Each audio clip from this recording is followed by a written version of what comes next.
મેં હમણાં કીધું એમાં પૈસા વાળા અમને સાંભળવા રાજી જ નથી. બોલો જાજુ ભણી ગયા છે ને એ તો અમારું લોહી પીવે છે. એ કે તમે ઉજાગરા કરી કરીને મરી જવાના. તમે કહ્યું તમે જીવવાના છો, તમે નહીં મરો. અમે મરશું ને તો આ 5 જણા યાદ કરશે કે ઓલો ગાતો સારું ગાતો મરી ગયો બિચારો, એટલું એ કહેશે ને. બાકી તો વધારે ભણી ગયા છે ને એ તો ઉભા વાહડા જેવા રખડે 40 વર્ષના, કોઈ દીકરીએ દેતું નથી. અને પૈસા છે ને ભેગા રોગ આવે, પૈસા એટલે રોગ આવે. તમારી પાસે પૈસા ન હોય તો તમને રોગ ન થાય. વધારે પડતા પૈસા છે ને ઈવડે 8 દી બીપી મપાવે. અને ડોક્ટર એક જ વાત કરે, દાળ ભાત સિવાય કાંઈ ખાધું જ મર્યો. લ્યો શું કરવું? અને આ ઝૂંપડામાં રહે લ્યો, ગટરોમાં પાણી પીવે, આખા દુનિયામાંથી રોટલા માગીને ખાય, આઠાને ટીકડી નથી જોતી. ને બધા ઘણા નથી કહેતા કે આ બધું દવા વાળું થઈ ગયું ને એટલે રોગ આવે. ત્યાં ઝૂંપડામાં રહે એવડે એમની દુકાનો નોખી છે, આપણે લેવી છે અહીંયાથી જ નથી લેતા.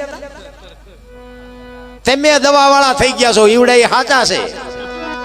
પ્રકૃતિની હારે જીવવાની વાત છે. મહાપુરુષો કહે છે 5 તત્વનો દેહ છે ને, એમ તમારું આ શરીર છે ને એને શિયાળામાં થોડીક ઠંડી ખવડાવવી પડે, વરસાદમાં થોડુંક પલાળવું પડે, ઉનાળામાં થોડુંક તપાડવું પડે, તો જ બાપુ શરીરનું લેવલ રહે. આ તો ગાડીઓ એસી, બંગલા એસી, ઓફિસ એસી, તમને કહું કઈ અડવા જ નથી દેતા. અને આમ તમે જોવો ને તો અમુક ઓલા એસીમાં બહુ રહેતા હોય ને પછી રોડમાં જતા હોય ને પછી એમાં ગાડી બગડે ને, ખરો તડકો હોય ને પછી ગાડીમાં બે જેવું ન હોય ને બહાર નીકળે ને બાફેલા બટાટા જેવા હોય, આપણે એમ થાય હમણાં મરી જવાના હોય. પ્રકૃતિ હારે જીવો, મહાપુરુષો કહે છે. આપણી આ દેહ છે ને આમાં બાપુ એક ભાગ ધરતીનો છે એવું મહાપુરુષો કહે છે. અત્યારે બધા એમ કે ફિલ્ટરનું પીવો ને ફ્રીજનું પીવો ને કૂંસડાનું પીવો. આપણા ગઢા ભેંસું ભેગા પીતા તલાવડામાં, કોઈ દી કઈ ન થયું. આઈન પર ડોબા પીતા હોય ને આઈન પર માણા પીતા હોય, લોકો કઈ થયું? આ વિજ્ઞાન કે આમાં જ પીવો ને પછી મરો. નથી લાગતું ભણતર આવ્યા પછી બધા રોગ આવ્યા એવું નથી લાગતું?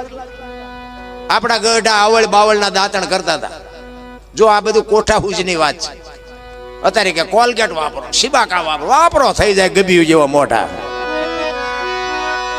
અરે સંસ્કૃતિને બાપુ પતાવી દીધી, પતાવી. અમુક ગઢાની વાત છે ને સમજે. અમારા મોટા બાપુ હતા ને એ આપણે કે ને બધા એ કે નાચ છે એ ગંગા છે, નાયતે તરવું નાયતે મરવું ને એવું બધા કે ને. અમારા મોટા બાપુ કહેતા એ કે નાયત ગંગા હાચી, પણ એ કે ગંગામાં નવાય હાકળ ચાલી, નકર કે ગંગા પસાડીને મારે ને એવી કોઈ ન મારે.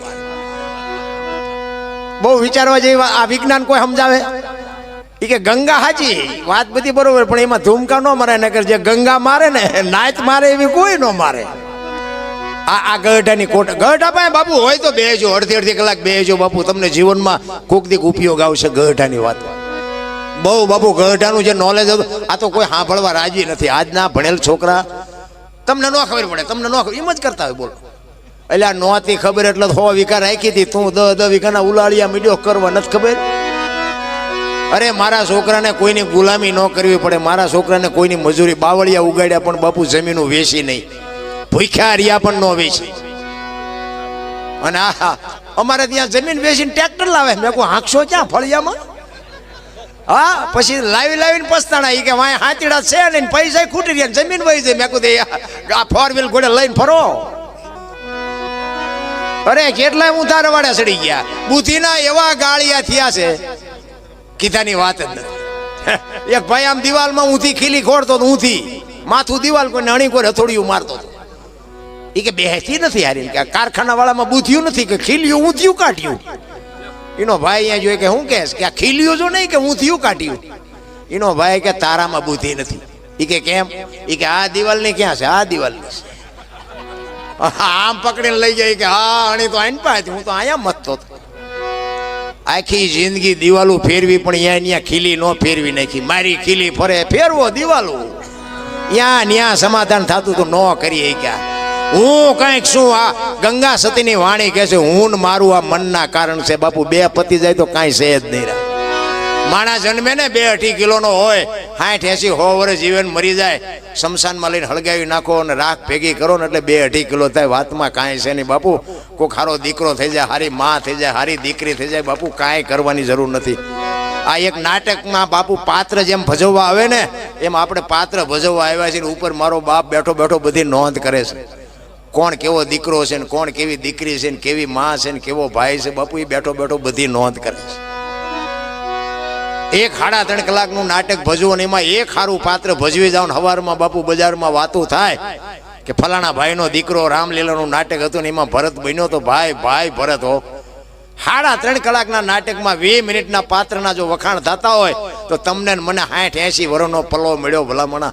સારો દીકરો થઈ જાય, સારા બાપ થઈ જાય, સારી માં થઈ જાય. દુનિયામાં મારા નાથને નોંધ કરવી પડે. બાકી બુદ્ધિ તો બાપુ બધાને એક મૂર્તિકાર હતો ને તો મૂર્તિઓ બનાવતો હતો.